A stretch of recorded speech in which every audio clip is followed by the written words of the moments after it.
کوئی شخص یہ کہہ سکتا ہے مجھے پیسوں کی ضرورت ہے، میں نے تمہارا قتل کر کے پیسے لے لیے، تو اس میں کیا غلط ہے؟ فَأْتُوا بِالتَّوْرَاةِ، تورات لے کر کے آؤ، فَاتْلُوهَا، پڑھ کے سناؤ، ان کنتم صادقین، اگر تم سچے ہو تو سوال یہ ہے کہ یہ کیسے صحیح ہے اور یہ کیسے غلط ہے؟ کیا آپ کے پاس کوئی ام لکم کتاب فیہ تدرسون، قرآن میں اللہ نے کہا کہ تمہارے پاس کوئی کتاب ہے جس میں تم پڑھتے ہو؟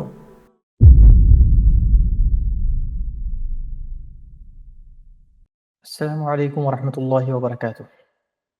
بسم اللہ والصلاة والسلام علی رسول اللہ وعلى آلہ وصحبہ ومن والاه، اما بعد۔ اعوذ باللہ السمیع العلیم من الشیطان الرجیم، من ہمزہ ونفخہ ونفثہ۔ ان الدین عند اللہ الاسلام، قال اللہ سبحانہ وتعالی شرع لکم من الدین ما وصى به نوحا والذی اوحینا الیک وما وصینا به ابراہیم وموسى وعیسى ان اقیموا الدین ولا تتفرقوا فیہ۔ الحمدللہ، اللہ کے فضل و کرم سے آج ہم لوگ اپنے تاریخ التشریع الاسلامی کے پہلے محاضرے میں شریک ہونے کی سعادت حاصل کر رہے ہیں۔ جیسے کہ آپ لوگوں کو میں نے پہلے اس سلسلے میں کافی وضاحت کی تھی کہ ان محاضرات میں یا ان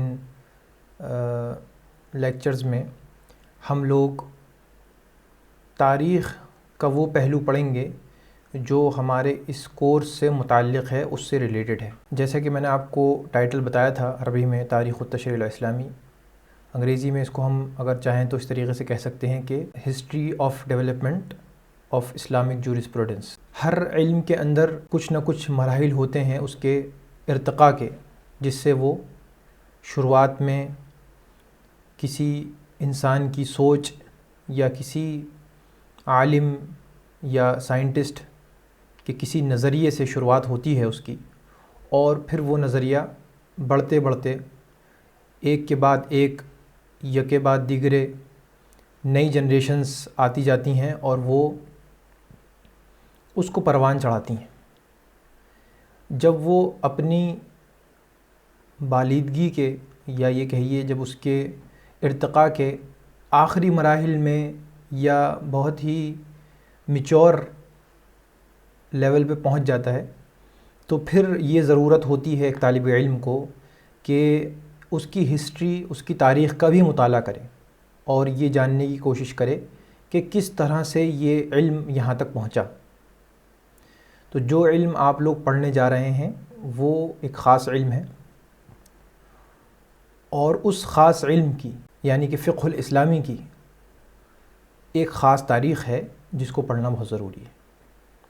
ہمارے لیے یہ پڑھنا اور پڑھانا اس لیے بھی ضروری ہے، صرف علمی اعتبار سے یا اکیڈمک نظریے سے اس کو پڑھنا پڑھانا ہمارا مقصود اور منتہا نہیں ہے، بلکہ اس کو پڑھنا اور پڑھانا اس ناحیے سے بھی ضروری ہے کہ بہت سارے طلباء و طالبات ایسے بھی ہوتے ہیں جن کو فقہ کے بارے میں، اسلامک یا ان شخصیات کے بارے میں جن کی رائے یا جن کی کوششیں، جن کی کاوشیں بہت ہی اہم ہیں، اور ان کی رائے اس وجہ سے بہت اہم ہے، ان کا ذکر کیا جاتا ہے تو ان کو بھی وہ نہیں جانتے۔ تو یہ سمجھ میں نہیں آتا کہ آخر کار مثلاً جو مختلف مسالک ہیں یا اسکول آف تھاٹس جن کو آپ کہتے ہیں، وہ کیسے وجود میں آئے، ان کی کیا اہمیت ہے اور کیوں ہے۔ اور بعض لوگ بہت ہی نائیولی اور بہت ہی بھولے پن میں یہ سوال کرتے ہیں کہ اسلام تو ایک ہی تھا اللہ کے نبی صلی اللہ علیہ وسلم کے زمانے میں، اب 4 کیسے ہو گئے، 5 کیسے ہو گئے؟ یا اکثر آپ لوگوں سے کہتے ہوئے سنیں گے کہ سب صحیح ہیں تو غلط کون ہے، کس کو فالو کریں، کس کو نہیں کریں، کس کی تقلید کرنی چاہیے۔ پھر کچھ لوگ اس سے آگے بڑھ کر کے اس پہ بحث ہو جاتے ہیں کہ کون بڑا امام ہے، کون چھوٹا امام ہے، نعوذ باللہ، کون جو ہے زیادہ قابل ہے، کون کم ہے، ہمارا امام تمہارے امام سے بڑا ہے، تمہارا امام ہمارے امام سے بڑا ہے۔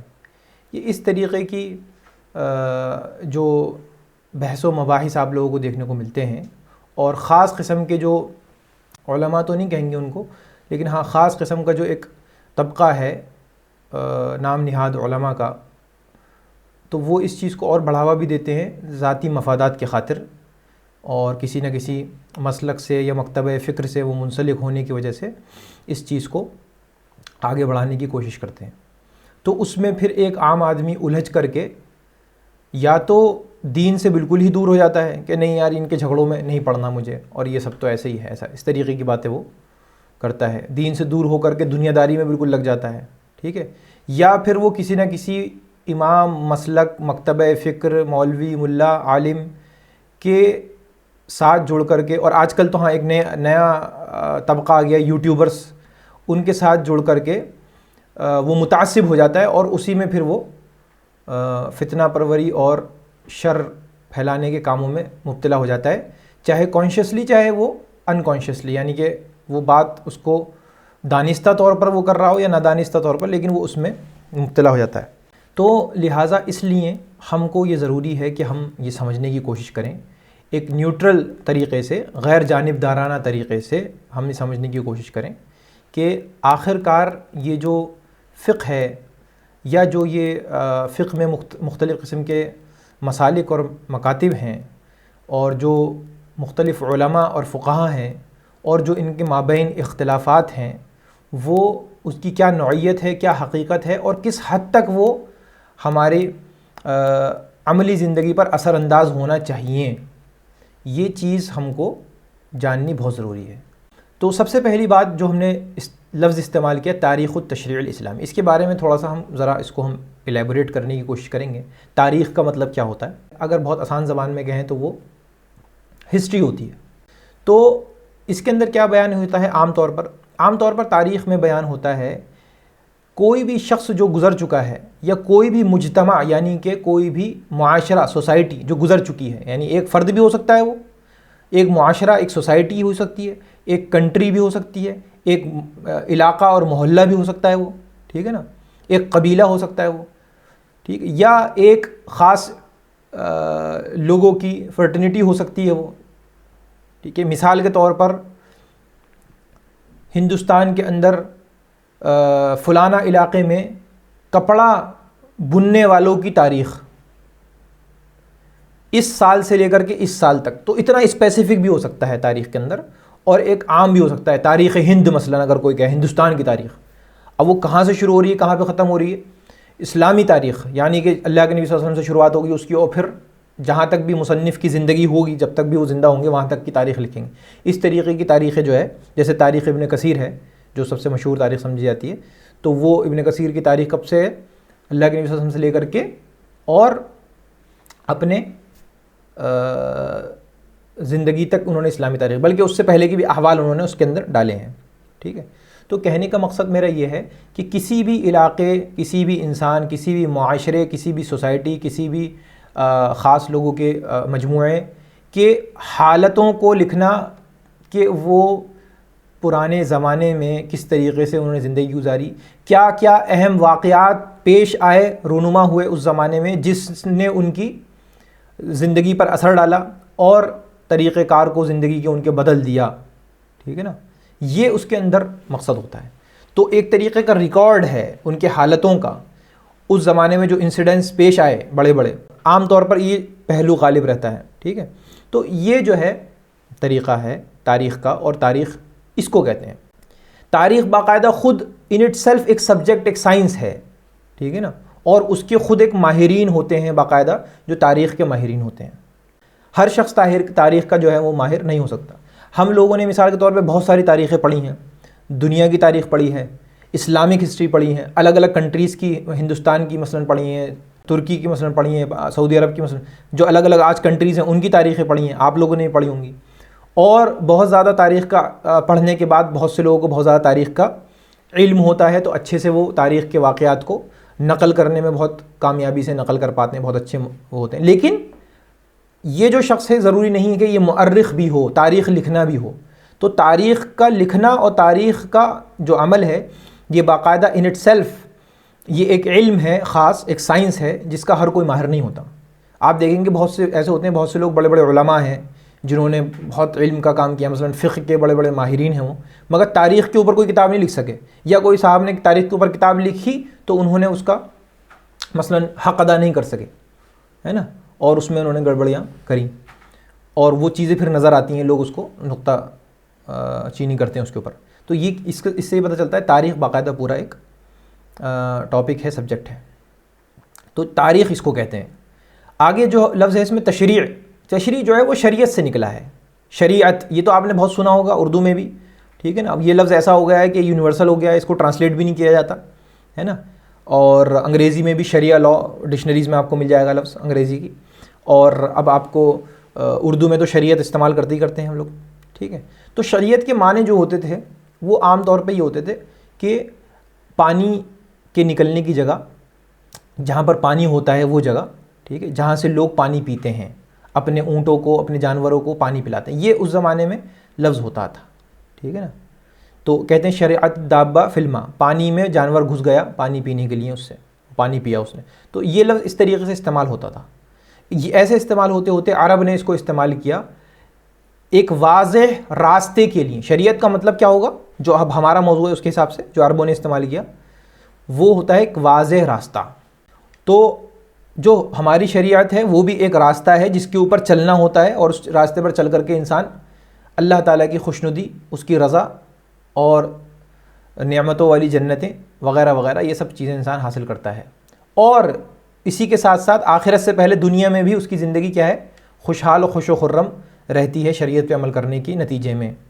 لیکن یہاں پر ہمارا جو یہ براڈ معنی ہیں، وسیع معنی ہیں، یہ ہمارے یہاں پر معنی مقصود نہیں ہے، مراد نہیں ہے. ہماری مراد یہاں پر یہ ہے شریعت سے کہ فقہا کی اصطلاح میں، یعنی کہ جو جورسٹ ہیں، جنہوں نے جو لا، اسلامک لا کے ماہرین ہیں، ان کی اصطلاح میں یہ مطلب ہوتا ہے کہ وہ احکام جس کو اللہ تعالیٰ نے، یعنی وہ احکام، وہ رولز اینڈ ریگولیشنز، ٹھیک ہے نا، وہ احکامات، وہ طریقہ کار زندگی گزارنے کے جو اللہ تعالیٰ نے ہم پر نازل کیے ہیں، اور اللہ کے نبی صلی اللہ علیہ وسلم کی زبان کے ذریعے، یعنی کہ آپ کے ذریعے ہم تک پہنچائے ہیں، چاہے وہ قرآن کی شکل میں ہو چاہے حدیث کی شکل میں ہو، اس کو شریعت کہا جاتا ہے. اور شریعت اس کو اسی وجہ سے کہتے ہیں کیونکہ یہی سیدھا راستہ ہے، صراط مستقیم ہے، جس کے اندر کوئی کجروی نہیں ہے، جس کے اندر کوئی انحراف نہیں ہے، سیدھا سیدھا یہ راستہ ہے، ٹھیک ہے. اور اگر ہم پہلے والے معنی دیکھیں تو جو بھی اس سے اپنے آپ کو سرابور کرے گا، جو بھی اس سے اپنے آپ کو اس چشمے سے جو بھی فائدہ اٹھائے گا، جو بھی پیے گا اس کے جام سے، وہ شخص کیا ہوگا، اس کی عقل بھی سلامت ہوگی، وہ اس کی فکر بھی سلامت ہوگی، کسی بھی قسم کی کجروی سے، ٹیڑھ سے، کسی بھی شکوک و شبہات کی بیماری سے دور رہے گا، اور سیدھے راستے پہ چلے گا، اور پھر آخرت میں کامیاب و کامران ہوگا، ٹھیک ہے نا. اسی لیے وہ شریعت کو شریعت کس طریقے سے کہا جاتا ہے. میں سمجھتا ہوں کہ آپ لوگوں کو الحمدللہ شریعت کے معنی بہت اچھے طریقے سے سمجھ میں آ گئے ہوں گے کہ شریعت کس کو کہا جاتا ہے، ٹھیک ہے نا. اسلامی کا کیا مطلب ہے، یہ بہت آسان ہے. اسلام آپ کو معلوم ہے کسے کہتے ہیں، ٹھیک ہے نا. اسلام کا مطلب آپ کو پتہ ہے، اسی کی طرف نسبت کر کے، اسی کی طرف جو ہے وہ اشارہ کرتے ہوئے یہ ہے کہ اسلامی مطلب اسلام کی طرف، اسلام والا. تو شریعت اسلامی کا مطلب اسلامی شریعت. تو اس شریعت کی خصوصیت یہ ہو جاتی ہے اسلام کے بعد، اسلام کا مطلب کیا ہوتا ہے، استسلام، سرنڈر کرنا، اللہ تعالیٰ کی توحید کے سامنے، اللہ تعالیٰ کی توحید کو تسلیم کرنا، اللہ تعالیٰ کے احکامات کو تسلیم کرنا، اللہ تعالیٰ کی مرضی کے مطابق زندگی گزارنا، یہ اسلام ہے. تو شریعت اسلامی کا مطلب کیا ہوگا، ایسی شریعت جو تابع ہے کس کی، اللہ رب العزت کے، ہمارے خالق اور مالک کے تابع ہے. تو یہ مطلب ہوا شریعت اسلامی کا. تو تشریع الاسلامی مطلب یہ ہو گیا کہ راستہ بنانا جو ہے، اسلامک راستہ، یعنی اسلامک فقہ، اسلامک احکامات. اور اس کی تاریخ کا مطلب یہ ہو گیا کہ کس طریقے سے اسلامک فقہ جو ہے، اسلامی تاریخ جو ہے، اسلامی شریعت جو ہے، وہ کس طریقے سے پروان چڑھی، نشوونما ہوئی، ڈیولپمنٹ ہوا اس کا، اور کیسے چل کر کے وہ یہاں تک پہنچی، یہ بتانا اس کے اندر مقصود ہے، ٹھیک ہے نا. اور اسلام کے بارے میں ہم زیادہ اسلام واضح ہے. تو اسلام جیسے میں نے شروع میں آیت بھی پڑھی، ان الدین عند اللہ الاسلام، اس سے مطلب یہی ہے کہ اللہ کے نزدیک جو طریقہ زندگی ہے گزارنے کے لیے لوگوں کے، مسلمانوں کے لیے نہیں، تمام دنیا کے لوگوں کے لیے جو طریقہ زندگی جو اللہ پسند کرتا ہے اور وہی کامیاب ہے اور وہی ایکسیپٹڈ ہے، وہ کیا ہے، ان الدین عند اللہ الاسلام، اسلام ہی ہے، اس کے علاوہ کچھ نہیں ہے. دوسرا طریقہ کوئی اختیار کرے گا تو کامیاب نہیں ہوگا، امپاسبل ہے یہ. ابھی ہم بات کر رہے تھے آپ لوگوں سے کہ بھئی یہ فقہ کا کورس ہے نا، اور ہم فقہ پڑھیں گے اور فقہ جو ہے احکامات ہیں وغیرہ وغیرہ. تو اب یہاں پر ہم نے بات کری تشریع الاسلامی کی، شریعت کی. لفظ فقہ کا استعمال نہیں ہوا ہے نا. تو یہ فقہ کا کیا تعلق ہے بھئی؟ شریعہ الاسلامیہ سے کیا تعلق ہے فقہ کا؟ ٹھیک ہے نا. تو مسئلہ یہاں پر یہ ہے کہ فقہ، ابھی انشاءاللہ تعالیٰ فقہ کسے کہتے ہیں، فقہ کی تعریف، یہ سب چیزیں انشاءاللہ آگے آئیں گی تفصیل سے. یہاں پر صرف میں یہ بتانا چاہ رہا ہوں کہ فقہ کیوں نہیں آیا اور اس کا فقہ سے تعلق کیا ہے، شریعہ اسلامی کا فقہ سے کیا تعلق ہے. تو شریعت اسلامی جو ہے اس کو ہم کہہ سکتے ہیں دین اسلامی جو ہے، مکمل دین، مکمل شریعت جو ہے، یہ اللہ تعالیٰ کی طرف سے وضع کردہ، اللہ تعالیٰ کی طرف سے بنائی گئی، ٹھیک ہے نا، اور اللہ تعالیٰ کی طرف سے دی گئی ایسے مجموعے کا نام ہے جس کے اندر ایمانیات بھی ہیں، اسلام بھی ہے اور اخلاقیات بھی ہیں. سارے پہلو جس کے اندر موجود ہیں، بات سمجھ رہے ہیں، سارے پہلو جس کے اندر موجود ہیں. یعنی اس کے اندر دستور بھی ہے، کانسٹیٹیوشن بھی ہے، اس کے اندر بلیف سسٹم بھی ہے، اس کے اندر اخلاقی پہلو بھی ہیں اور اس کے اندر قانون بھی ہے. سب چیزیں ہیں. کسی بھی قانون یا کسی بھی لا یا کسی بھی کنٹری میں اگر آپ جا کے دیکھیں گے تو وہاں پر ایک تو ہوتا ہے، جیسے ہندوستان کے آپ لوگ اکثر، ہندوستان کے اکثر لوگ اور پاکستان میں تقریباً سیم ہے کیونکہ انگریزوں سے لیا ہوا ہے وہ سب دستور قانون سارا، تو عموماً سیم ہے اس میں. تو وہاں پر آپ دیکھیں گے تو ایک طرف تو ہے کیا، کانسٹیٹیوشن، اور پھر اس کے بعد جو ہے وہ لاز ہیں، قوانین ہیں، ٹھیک ہے نا، جو جس میں مثال کے طور پہ کرمنل لاز ہیں یا پینل کوڈ ہے انڈیا کا، ہے نا، جس کو اب انہوں نے چینج کر کے کچھ عجیب و غریب سا ہندی میں نام رکھ کر کے بنایا ہے، کچھ نیا کرا ہے اس کو، ٹھیک ہے. تو وہ اس کے اندر جو ہے دستور کے اندر ایک براڈ اسپیکٹرم پہ گفتگو کریں گے وہ، اور لا کے اندر جو جس سے متعلق لاز ہیں اس کے متعلق اس کے اندر گفتگو رہتی ہے، ٹھیک ہے نا.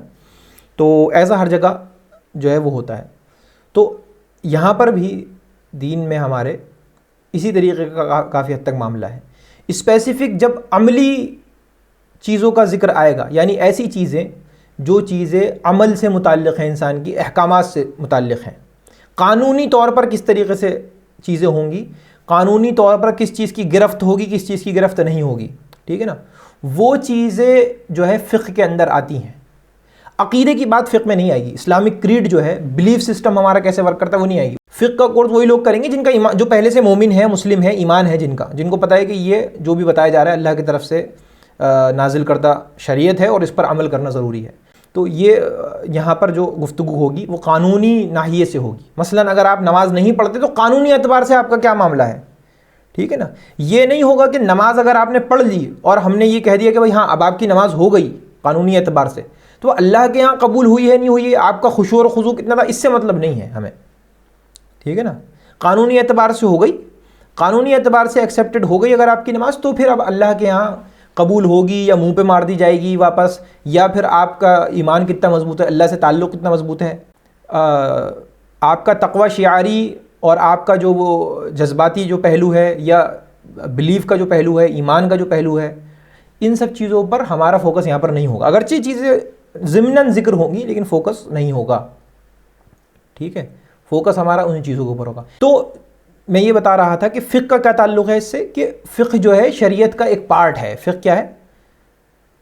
شریعت کا ایک حصہ ہے جو ایک بنیادی علم ہے جس کے بارے میں ہم یہاں پہ ہم پڑھیں گے.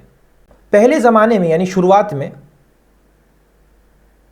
شروعات میں ایسا تھا کہ فقہ جو ہے وہ استعمال ہوتا تھا کسی بھی چیز کے لیے جو آخرت سے متعلق ہو، آخرت کے علم سے متعلق ہو، اس کے لیے فقہ استعمال ہوتا تھا. یعنی فقہ ایک بہت ہی لمبا اور ایک بہت ہی وسیع موضوع تھا جس کے اندر ساری چیزیں آتی تھیں، ٹھیک ہے نا. تو فقیہ کا مطلب ہوتا تھا زاہد مطلب یعنی کہ دیندار، اللہ والا. فقیہ مطلب آج کے دور میں جو فقیہ کا مطلب ہوتا وہ نہیں ہوتا تھا. شریعت اس کے اندر دین کی بات رہتی، عقیدے کی بات رہتی، سب رہتا تھا فقہ کے اندر. شروعات میں یہی تھا اور صحابہ کرام اسی طریقے سے اس کو وہ کیا کرتے تھے. لیکن پھر دھیرے دھیرے، جیسا کہ ابھی آگے انشاءاللہ آئے گا، پوری تفصیل سے آئے گا، پورے ہم دور نقل کریں گے، اس میں پھر دھیرے دھیرے کیا ہوتا تھا، کچھ صحابہ کرام ایکسپرٹ ہوتے تھے فقہ کے اندر، ان کو زیادہ فتویٰ دینے کی صلاحیت ہوتی تھی ان کے پاس، ان کو پتہ ہوتا تھا کیا ناسخ ہے، کیا منسوخ ہے، کیا متشابہ ہے، کیا محکم ہے، یہ الفاظ آپ کو نہیں سمجھ میں آ رہے ہوں گے، انشاءاللہ آئیں گے ابھی آگے چل کر کے، ٹھیک ہے. یہ ساری چیزیں ان کو پتہ ہوتی تھیں، کیا حرام ہے کیا حلال ہے. تو کچھ صحابہ اس میں معروف مشہور تھے، ٹھیک ہے نا. اس طریقے سے پھر ان کے شاگرد اس طریقے سے کچھ چیزوں میں معروف، کچھ صحابہ ایسے تھے تفسیر میں ماہر تھے، ہے نا، یعنی قرآن کی تشریح کرنے میں، قرآن کی جو انٹرپریٹیشن ہے اس کے اندر ان کے شاگرد اس چیز میں ماہر تھے، یعنی استاد سے جو سیکھے گا اسی میں ماہر ہوگا، ہے نا. تو اس طریقے سے جو ہے وہ معاملہ تھا. اور پھر آگے بڑھ کر کے پھر یہ علوم الگ الگ سائنسز میں تبدیل ہوگا جیسے جیسے بڑھا، ٹھیک ہے. تو شریعت جو ہے، یعنی خلاصہ، یعنی کہ جو میں نے باتیں کہیں اس کا خلاصہ کیا ہے، سمرائز کریں. شریعت جو ہے مختلف علوم اس کے اندر شامل ہیں، چاہے وہ قرآن ہو، چاہے وہ حدیث ہو، قرآن سے متعلق علوم ہو، حدیث سے متعلق علوم ہو، ٹھیک ہے نا. یہ ساری چیزیں اس کے اندر شامل ہیں. اور فقہ جو ہے اس میں سے ایک علم ہے، اس میں سے ایک سائنس ہے، ٹھیک ہے نا، جو مستقل ہے، یعنی کہ جو انڈیپینڈنٹ علم بن گیا ہے بعد میں چل کر کے. اور اس کے جو مباحث ہیں، یعنی جو اس کے اندر ٹاپکس ہیں، جو چیپٹرز ہیں، جو بحث ہوتی ہے اس کے اندر، وہ کیا ہیں؟ وہ ہوتی ہیں انسانوں کے کام، افعال، اس سے ریلیٹڈ گفتگو یہاں پر آئے گی. یعنی کہ جو ظاہری کام ہے اس سے متعلق، ظاہری عمل جو آپ کر رہے ہیں، جیسے نماز پڑھنا ایک ظاہری عمل ہے، دل کا کام نہیں ہے. یہ روزہ رکھنا ایک ظاہری عمل ہے، زکوٰۃ دینا ایک ظاہری عمل. تو اس سے متعلق جو ہے وہ احکامات ہوتے ہیں کہ کیا اس میں ضروری ہے، کیا ضروری نہیں ہے، کیا اجازت ہے، کون سی چیز بری ہے، کس میں گناہ ملے گا، کس میں نہیں ملے گا، وغیرہ وغیرہ. اچھا، تو اب آ جاتے ہیں فقہ کے معنی ہوتے کیا ہیں اصل میں لغت کے اعتبار سے. لغت کے معنی، لغت میں بڑے آسان سمپل معنی ہے فقہ کے. فقہ کے معنی سمجھنا، فہم، ٹھیک ہے نا، علم، سوچنے سمجھنے کی صلاحیت، انڈرسٹینڈنگ، کمپریہنشن. یہ ساری چیزیں کیا ہیں؟ کسی بھی چیز کا احاطہ کرنا، اس کا کمپریہنڈ کرنا، اس کو سمجھنا. یہ سب چیزیں جو ہیں فقہ کے معنی ہوتے ہیں. جیسے مثال کے طور پہ قرآن نے اس معنی کے ساتھ اس لفظ کو استعمال کیا ہے، جیسے فلولا نفر من کل فرقۃ منہم طائفہ لیتفقہوا فی الدین، ٹھیک ہے نا، دین کے اندر علم حاصل کریں.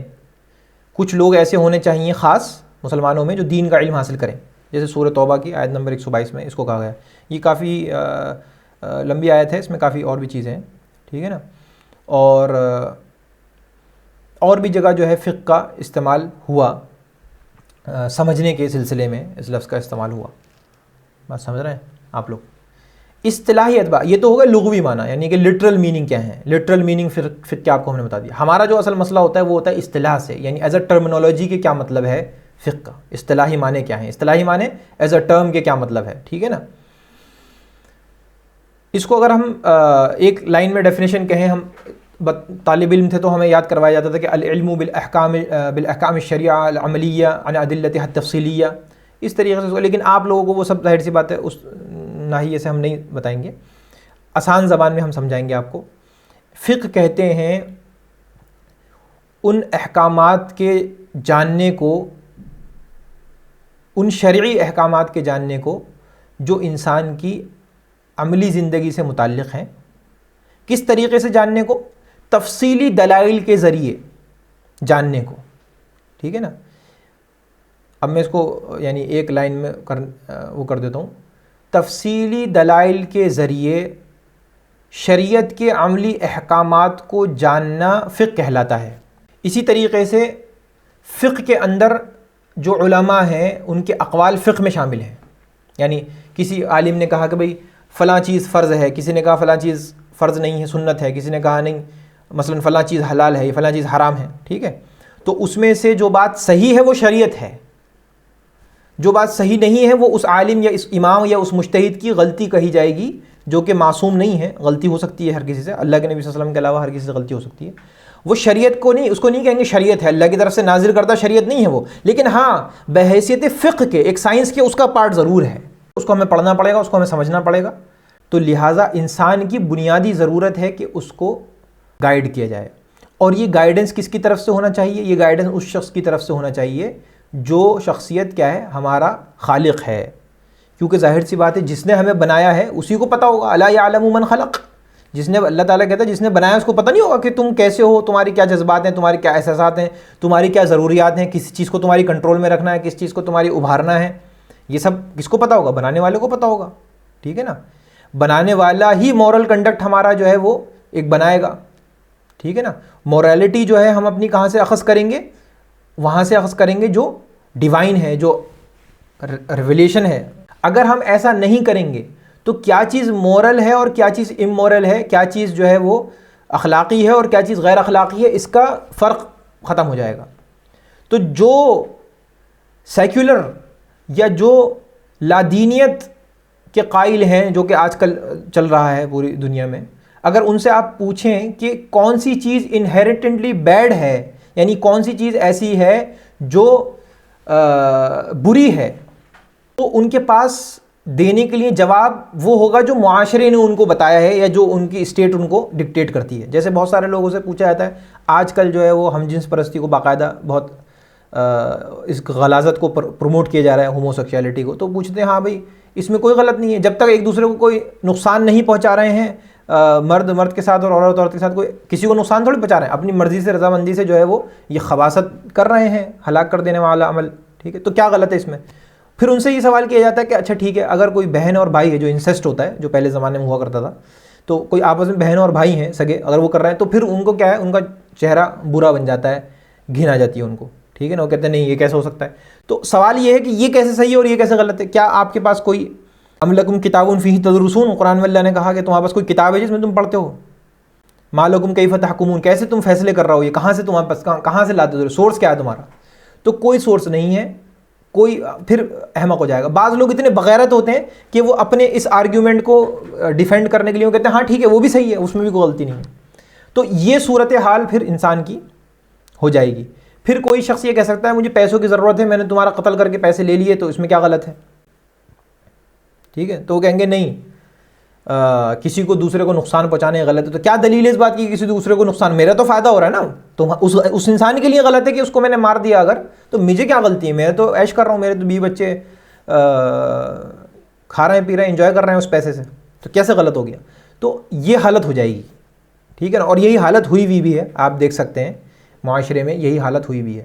تو لہٰذا اس لیے بہت ضروری ہے کہ انسان کو کسی چیز سے بائنڈ کیا جائے اور انسان کو کسی چیز سے کسی قاعدے اور قوانین کے تحت چلایا جائے، ورنہ یہ ہو جائے گا۔ یہ تو دنیاوی بات کری میں نے، لیکن ہمارے لیے بحیثیت مسلمان کے جو ہمارا ایمان ہے، یقین ہے، ہمارے لیے تو یہ سب چیزیں سیکنڈری ہیں۔ اصل چیز تو یہ ہے کہ آخرت کی زندگی میں کامیابی اور کامرانی ہمیں اسی سے مل سکتی ہے۔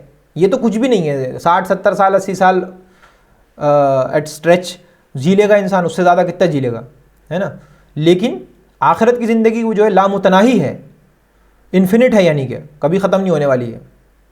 تو وہ کیسے آپ گزاریں گے جہنم کی آگ میں جلتے ہوئے مستقل جنت میں جانا؟ تو ہمارے لیے تو صرف یہی چیز کافی ہے کہ اللہ نے ہمیں حکم دیا ہے، وہ ہمارا خالق ہے، اور اسی حکم پر عمل کرتے ہوئے ہم جنت الفردوس حاصل کر سکتے ہیں انشاءاللہ تعالی، ورنہ ہم نہیں کر سکتے۔ لہٰذا اس لیے ہمارے لیے دین پر عمل کرنا ضروری ہے۔ ہم مسلمانوں کے لیے یہ سوال کا جواب بہت آسان ہے کہ فقہ کیوں ضروری ہے، باقی ہاں اگر آپ پورا اس کو بہت سے نظریات سے دیکھنا چاہیں تو اس لیے وہ ہے۔ تو خیر اب اس میں ہم نہیں جا رہے ہیں، اتنی تفصیلات میں ہم نہیں جا رہے ہیں۔ شریعت جو ہے اللہ تعالیٰ نے نازل فرمائی، اگر ہم اب تاریخ کے پہلو کے اوپر ذرا غور ڈالیں کہ اللہ تعالیٰ نے عدم سے وجود بخشا، یعنی کہ کچھ نہیں تھا سوائے اللہ کے، اور پھر اللہ تعالیٰ نے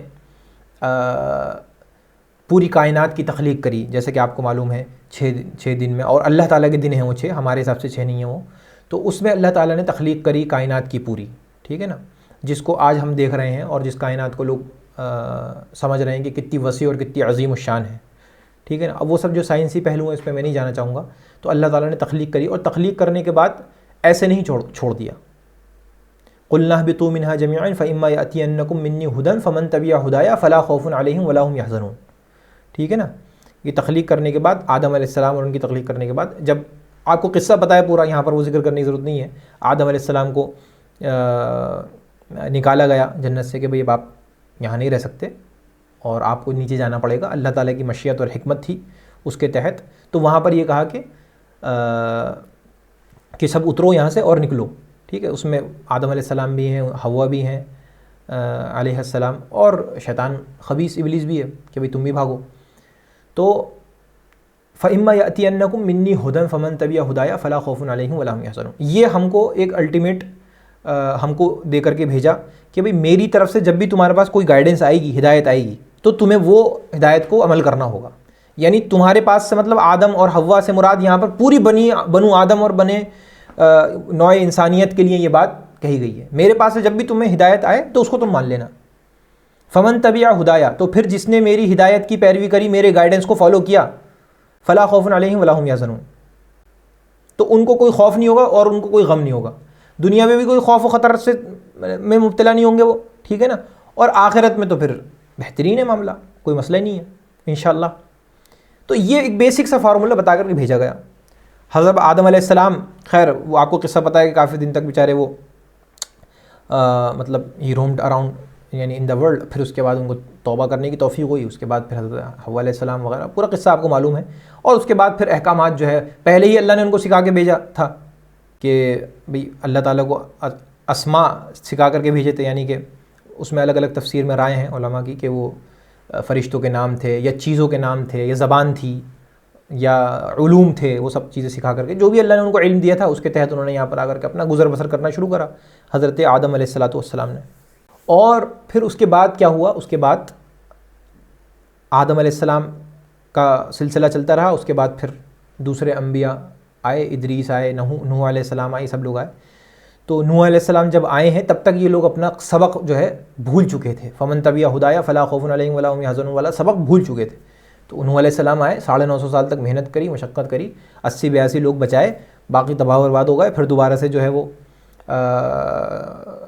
دوبارہ سے ری سٹارٹ کا بٹن دبایا گیا اور پھر دوبارہ سب چالو ہوا. پھر دوبارہ وہی سلسلہ شروع ہو گیا. انبیاء علیہ السلام، جہاں اللہ تعالیٰ دیکھتا تھا کہ ہاں اب نبی کی ضرورت ہے، رسول کی ضرورت ہے، وہاں رسول بھیجتا تھا، وہاں نبی بھیجتا تھا. شریعت لے کر کے آتے تھے وہ نا، بنیادی شریعت میں کوئی فرق نہیں تھا. جیسا کہ اللہ تعالیٰ نے قرآن مجید میں فرمایا شرع لکم من الدین ما وصى به نوحا والذی اوحینا الیک وما وصینا به ابراہیم وموسیٰ وعیسیٰ، یعنی ہم نے تمہارے لیے شریعت بنائی، ٹھیک ہے نا، واضح راستہ تمہارے لیے ہم نے رکھا دین کا. ما وصى به نوحا، اسی کی وصیت ہم نے نوح کو بھی دی تھی، یعنی کہ آپ صلی اللہ علیہ وسلم سے مخاطب ہو کے کہا نوح کو بھی وصیت کس چیز کی تھی، اسی کے بارے میں نوح کو بھی کہا گیا تھا، ٹھیک ہے نا. تو سیم جو بات تھی وہی تمہیں کہا گئی ہے. والذی اوحینا الیک وما وصینا بھی، اور جو ہم نے تم پر وحی کی ہے، وما وصینا بھی، اور جو ہم نے تم پر جس چیز کی وصیت کی ہے وہ وہی ہے جو ابراہیم اور موسیٰ اور عیسیٰ. یہاں پر بڑے جو اولو العزم جو ہے انبیاء ہیں ان کا نام لیا گیا ہے، بڑے بڑے انبیاء کا معروف کا، لیکن سب کا یہی ہے، بتانا مقصد یہاں پہ سب کا یہی ہے، ابراہیم کا، موسیٰ اور عیسیٰ. کیا ہے اب اس کی تفسیر آگے بتا رہے ہیں کہ ان اقیموا الدین ولا تتفرقوا فیہ، دین کو قائم کرو اور اس میں تفرقہ بازی نہیں کرنا، آپس میں ایک متحد ہو کر کے رہنا، دین قائم کرنا. میرا دین قائم ہونا چاہیے، یہی ہے سیم، یہی مقصد ہے صرف، اور کوئی مقصد نہیں ہے. یا جیسے کہ میں نے بتایا فمن تبع ہدایا فلا خوف علیہم ولا هم یحزنون، تو سب کو ایک ہی چیز کی وہ تھی کہ دین قائم کرو، شرک نہ کرنا، سب کو ایک ہی چیز کی نصیحت تھی. جب اللہ تعالیٰ نے یعنی اللہ تعالیٰ کی مشیت کو یہ بہتر لگا کہ اب جو ہے وہ لوگ جو ہیں بحیثیت انسانیت کے ہم لوگ اتنے میچور ہو چکے ہیں کہ فائنل ریویلیشن فمن تبع ہدایا میں جو گائیڈنس تھی، فائنل گائیڈنس اب ان کو دے دی جائے، اور اب اس کے بعد دوسرے نبی کی اور گائیڈنس کی ضرورت نہیں ہوگی. وہ اتنا مکمل ہوگا، وہ اتنا کامل ہوگا، اس کے اندر ساری چیزیں سمائی ہوئی ہوں گی، اس میں پھر تبدیلی کی ضرورت نہیں ہوگی. تو یہ چیز جو ہے جب اللہ تعالیٰ کا ارادہ ہوا تو پھر اللہ تعالیٰ نے فائنل ریویلیشن جو ہے قرآن مجید کی شکل میں نازل فرمایا، اور اس کی تشریح کے طور پر احادیث ہمارے پاس موجود ہیں، اللہ کے نبی صلی اللہ علیہ وسلم کو ہمیں بھیجا. اس سے پہلے جو ہے ایسا نہیں ہے کہ ساری چیزیں ہماری نئی ہیں یا ساری چیزیں ہماری الگ ہیں. انبیاء کا اجماع ہے کچھ چیزوں پر، انبیاء کا اجماع ہے کچھ چیزوں پر، اس میں کوئی فرق نہیں ہے. جیسے کہ اللہ کی توحید ہمیشہ سے ہے، آدم علیہ السلام، ادریس علیہ السلام، نوح علیہ السلام الی آخری، ہود علیہ السلام، صالح علیہ السلام، موسیٰ، عیسیٰ، ہارون، یحییٰ، ابراہیم، سب علیہم الصلاۃ والسلام جتنے بھی ہیں سب اس بات پہ متفق ہیں. کیا کہ شرک نہیں کرنا، توحید پر قائم رہنا ہے. الحاد اللہ کے اسماء و صفات کے اندر جو ہے وہ کجروی اختیار نہیں کرنی، اس کی تعظیم کرنی ہے، ٹھیک ہے نا. اللہ تعالیٰ مخلوق کی طرح نہیں ہے، اس سے کسی کو نہیں ملا. اللہ کے بارے میں، ایمانیات کے بارے میں کوئی اختلاف نہیں ہے. اسی طریقے سے قیامت، البعث بعد الموت، یعنی کہ موت کے بعد دوبارہ زندہ کیا جانا حق ہے، جنت حق ہے، نار حق ہے. یہ ساری چیزیں جو ہیں کیا ہے وہ سب سیم تھیں. اسی طریقے سے پاکیزگی ضروری ہے، نماز ضروری ہے، زکوٰۃ ضروری ہے، روزہ ضروری ہے، حج ضروری ہے، اللہ کے ہاں تقرب اللہ جو ہے اللہ کی طرف نیک اعمال کے ذریعے بڑھنا ضروری ہے. جو کتاب ان کی طرف نازل ہوتی تھی اس کی تلاوت کرنا ثواب ہے. ٹھیک ہے نا، جیسے کہ ہمارا. اسی طریقے سے جو چیزیں حرام تھیں، مثال کے طور پر نکاح کرنا جائز تھا اور زنا کرنا حرام تھا. ٹھیک ہے نا. لوگوں کے درمیان عدل و انصاف ضروری تھا، ظلم کرنا حرام تھا. ایسا نہیں ہے کہ کسی نبی نے کہا کہ نہیں آپس میں ظلم کر سکتے ہیں، اگر تم طاقتور ہو تو کمزور کا مال چھین سکتے ہو، یہ جائز ہے. ایسا نہیں، کبھی نہیں ہوا. ٹھیک ہے نا. تو یہ ساری چیزیں جو ہیں متفق تھیں تمام انبیاء کے درمیان، اور ہماری شریعت میں بھی وہ چیزیں ہیں. اس کی تفصیلات، اس کی ڈیٹیلنگز میں جو ہے وہ فرق ہو سکتا ہے، لیکن جو بنیادی میسج تھا وہ سیم تھا. وہ جو تفصیلات تھیں جس میں فرق کیا گیا تھا اس کی بھی کچھ وجوہات تھیں. یہاں پر میں وہ ذکر نہیں کروں گا، ٹائم کیونکہ اتنا نہیں ہے. ابھی ہمیں کچھ اور اہم باتیں بھی کرنی ہیں. تو بہت سی چیزیں کبھی کبھی ایسی ہوتی تھیں کہ کسی خاص وجہ سے جو ہے وہ حرام کر دی گئی ہے نا، خاص وجہ سے. جیسے مثال کے طور پر بنی اسرائیل کا میں نے ابھی ذکر کی جو بات ہے نا، جو اللہ تعالیٰ نے ان کے اوپر کچھ چیزیں، کل الطعام کان حلا لبنی اسرائیل، تمام کھانے بنی اسرائیل کے لیے حلال تھے پہلے. جیسے کہ اللہ نے کہا کل الطعام کان حلا لبنی اسرائیل، تمام حلال تھے اس کے لیے، بنی اسرائیل کے لیے. پھر بعد میں یہ ہوا کہ پھر اللہ تعالیٰ نے حرام کیا. پھر اللہ تعالیٰ نے ایکسیپشنس لے کر کے آیا ان کی حرکتوں کی وجہ سے. الا ما حرم اسرائیل علی نفسہ، سوائے اس کے جو اسرائیل نے اپنے اوپر خود حرام کر لیے تھے. ٹھیک ہے نا. من قبل ان تنزل التوراۃ، تورات کے نازل ہونے سے پہلے ہی پہلے. ٹھیک ہے نا. تو اللہ تعالیٰ کہہ رہا ہے کہ ان سے کہو، ان سے پوچھو، فاتوا بالتوراۃ، تورات لے کر کے آؤ، فتلوہا، پڑھ کے سناؤ، ان کنتم صادقین، اگر تم سچے ہو تو. خیر کہنے کا مقصد میرا یہ ہے کہ جو بنی اسرائیل تھے انہوں نے اپنے اوپر خود چیزیں حرام کر لی تھیں، یا انہوں نے اللہ تعالیٰ نے سزا کے طور پر ان پر کچھ چیزیں حرام قرار دے دی تھیں. تو یہ ساری چیزیں جو ہیں وہ وقتی طور پر، عارضی طور پر تھیں. پھر کچھ چیزیں ایسی تھیں جو لوگوں کی عادات اور ان کے تقالید، یعنی کہ ان کے ٹریڈیشنز اور ان کی جو ثقافت ہے اس کے مطابق کچھ چیزیں جو ہیں وہ اس میں تھوڑا سا فرق کیا گیا تھا. ٹھیک ہے نا. جیسے مثال کے طور پہ مال غنیمت شروع میں حلال نہیں تھا، ہمارے لیے حلال کیا گیا مال غنیمت. ٹھیک ہے نا. بات سمجھ رہے ہیں. نوح علیہ السلام کے بارے میں آتا ہے کہ ان کی قوم کو مسلسل دوام کے ساتھ روزے رکھنے کا ان کو وہ تھا، حاصل تھا. یعنی کہ مسلسل، یعنی کنٹینیوسلی روزے رکھ سکتے ہیں آپ. یعنی آپ بھوکے ہیں، 1 دن 2 دن 3 دن بھوکے ہیں آپ مسلسل. اب نوح علیہ السلام کی جو قوت تھی، شدت تھی، اور ان کی قوم کے اندر، وہ ہمارے اندر نہیں ہے. تو کچھ چیزیں اس وجہ سے بھی جو ہے تبدیل ہوئی ہیں. تو خیر خلاصہ یہ ہے کہ بنیادی تعلیم سیم تھی اور مختلف اختلاف تھا، کس میں؟ ڈیٹیلز میں اختلاف تھا، اور وہ فروعی مسئلوں میں اختلاف تھا. ٹھیک ہے نا. تو یہ جو ہے معاملہ پیش آیا. تو اس طریقے سے جو ہے شریعت پھر ہماری، اللہ کے نبی صلی اللہ علیہ وسلم، آپ کو معلوم ہے غار حرا میں پہلی وحی نازل ہوئی، اقرأ بسم ربک الذی خلق، خلق الانسان من علق، اقرأ وربک الاکرم الذی علم بالقلم. یہ تو نازل ہوئی وحی، اور اس وحی کے بعد پھر شریعت کا نزول ہوا اور پورا. پھر ابھی آگے آئے گا انشاءاللہ. ابھی آپ یہ مت سوچیے کہ بھئی یہ اتنے جلدی نکال رہے ہیں. آگے تفصیل سے میں اس بات کے اوپر ذکر کروں گا کہ قرآن کیسے نازل ہوا، کیا کیا اس کی خدمات انجام ہوئی. اس کے بعد جیسے ہی وحی نازل ہوتی ہے، اس کے بعد سے یہ ہمارا موضوع شروع ہوتا ہے. یہ سمجھ لیجیے ابھی تک ہم نے تمہید کے اوپر بات کری ہے، شریعت کیا ہے، فقہ کیا ہے، وغیرہ وغیرہ. اب اس کے بعد یہ ہمارا موضوع اصل شروع ہوتا ہے کہ اس دن سے تاریخ شروع ہوگی ہماری.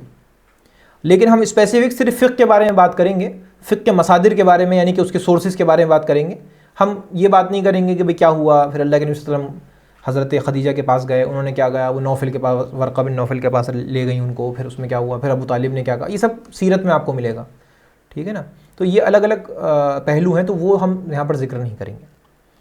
واقول قولی ھذا استغفر اللہ لی ولکم اجمعین واستغفروہ انہ الغفور الرحیم. السلام علیکم ورحمۃ اللہ وبرکاتہ.